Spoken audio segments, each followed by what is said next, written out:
Hello and welcome to this Curiko video tutorial. Today I'm going to teach you how to sign up for an account on the platform using a computer. It's super quick and very straightforward, so let's get started. You're going to start possibly on your desktop. It's the part of your computer that has a pretty picture like I have of this river here, and you're going to look for your internet browser. I'm using Google Chrome over here, but you might be using something like Safari or Firefox, Microsoft Edge, Internet Explorer, all those sorts of things used to access the internet. Once you found that, you're going to open it up, and you have the browser.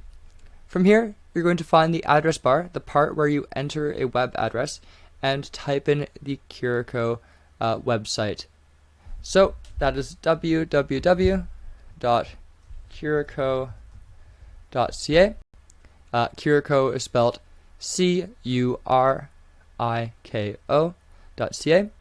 can type that in the address bar and press enter to navigate to the Curiko homepage.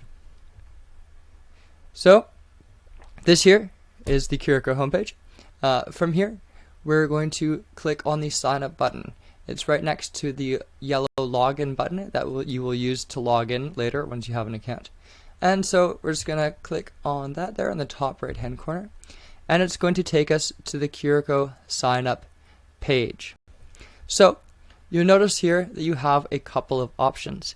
You can sign up with a Facebook account, you can sign up with your Google account, or you can sign up using an email and a password.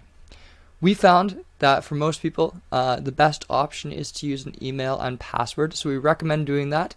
But if you want to use the other options, that is your choice as well.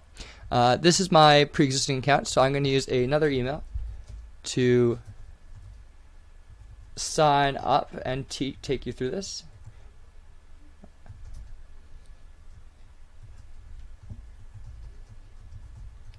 I don't check this one anymore. It's my old school one. And I'm going to use that password. One thing to note about entering your password is it doesn't ask you to enter the password twice to make sure that you're not having any typos or mistakes there. So make absolute sure that when you type in your password when signing up that you have entered it correctly. Otherwise, you might not actually end up knowing your password, which could be a problem for accessing the site later on. So once you've typed in your email and your password, then you're going to enter your full name. And then the last step here is to accept the terms and conditions. If you want to look more into what the terms and conditions are, you can do so by clicking right here where I'm circling the link that says terms and conditions, and it will go into more detail there. So once you have typed in your email, typed in your password, your name, accepted the terms and conditions, then you're going to click the yellow sign up button. Let it load. And voila, you have a Curiko account. Congratulations. Thank you all for taking the time to watch this quick tutorial, and I look forward to seeing you on the platform soon.